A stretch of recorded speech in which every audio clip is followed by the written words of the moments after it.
Obviously, she comes off his feet because Krishna wants her to. She doesn't want to leave Krishna's feet, but Krishna tells her, says, listen, my devotees are bathing my feet. And so they want to drink the water of my feet after the bath. And they want it to be flavored with the tulsi and the chandan. So you please now serve my devotees. So Krishna so much wants to please and serve the devotees. So Tulsi, she slides off Krishna's toes into the bath water and flavors the Charanamrita. So then many things happen, because then the devotees get a chance to touch Krishna's feet again. Or maybe a different devotee.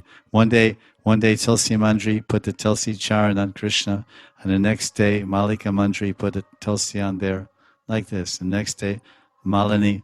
So different Sakhis and Mandris take turn and bathing. It all depends on the meditative mood of attachment and rag of the devotee who is practicing that type of smaran.